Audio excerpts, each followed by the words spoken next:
अंधेरी रात, एक सुनसान रास्ता और एक अकेली लड़की। अचानक एक तेज चीख गूंजती है और हर तरफ सन्नाटा छा जाता है। जो भी इस रात उस जगह से गुजरता लापता हो जाता। क्या आप जाने की हिम्मत रखेंगे? राजगढ़ गांव के पास एक पुराना जंगल था जिसे लोग खूनी वन के नाम से जानते थे। कहा जाता था कि वहां एक खूनी चुड़ैल का साया था जो रात के अंधेरे में शिकार ढूंढती थी। जो भी उसके सामने आता फिर कभी जिंदा नहीं लौटता। कहा जाता है कि करीब 100 साल पहले इसी जंगल में एक लड़की रुक्मिणी रहा करती थी। वह बहुत सुंदर थी, लेकिन उसकी माँ तंत्र मंत्र में विश्वास रखती थी। लोग कहते हैं कि उसकी माँ ने उसे अमृतत्व का वरदान दिलाने के लिए एक भयानक तांत्रिक अनुष्ठान किया था, लेकिन यह अनुष्ठान अधूरा रह गया और उसी दिन गांव वालों ने रुक्मिणी और उसकी माँ को जिंदा जला दिया। मरते मरते रुक्मिणी ने श्राप दिया, मैं लौटूंगी और हर साल 3 लोगों की बलि लूंगी। और फिर वह खूनी चुड़ैल बन गई। एक रात रमेश, रवि और अंजलि ने इस कहानी को सिर्फ एक अफवाह समझकर उस जंगल में जाने का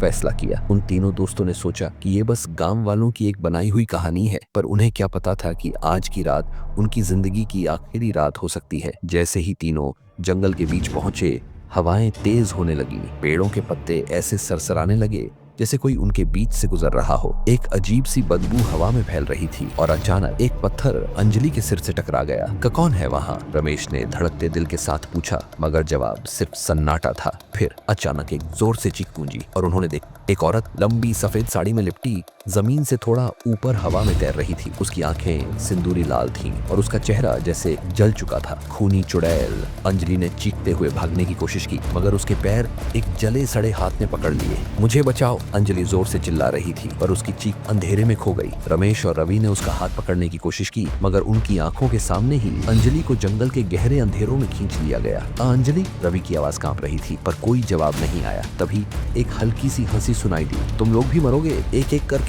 रमेश और रवि ने भागने की कोशिश की, मगर जंगल जैसे एक भूल भुलैया में बदल गया था। जहाँ जाते वहीं पेड़, वहीं पत्थर। और फिर अचानक रमेश हवा में उठने लगा। एक अनजान शक्ति ने उसका गला दबा दिया और उसका चेहरा नीला पड़ने लगा। रवि ने देखा कि एक लाल आंखों वाली औरत रमेश के गले को तोड़ रही थी। एक जोर की झाक की आवाज आई और रमेश का सिर उसके धड़ से अलग हो गया। रवि की हालत खराब हो चुकी थी। वह रो रहा था, उसकी सांसें तेज हो रही थीं, मगर उसके पैर चल नहीं रहे थे। तभी उसके कान के पास एक ठंडी फुफकार आई, तुमसे खेलने में मजा आएगा। रवि ने घबराकर पीछे देखा और एक पैर उसकी छाती में घुस गया। खून फव्वारे की तरह निकला और रवि ने अपनी आखिरी चीख मारी। गांव की प्रतिक्रिया और नई चेतावनी। सुबह जब गांव वाले जंगल गए तो सिर्फ रवि का सिर मिल सका। उसकी आंखें अब भी खौफ से फटी हुई थी, जैसे मौत के समय कुछ बहुत भयानक देखा हो। गांव के बुजुर्गों ने बताया कि वह चुड़ैल कभी इंसान थी। उसे गांव वालों ने काले जादू के शक में जिंदा जला दिया था। मरते मरते उसने कसम खाई थी कि वह हर साल 3 लोगों की जान लेगी। गांव के कुछ साहसी लोगों ने जंगल में रात गुजारने का फैसला किया। उन्होंने हवन किया, मंत्र पढ़े, लेकिन जैसे ही आधी रात हुई, चारों तरफ हवा तेज हो गई। अचानक एक के बाद एक लोग गायब होने लगे। किसी की हड्डियों की चटखने की आवाज आई, किसी की चीख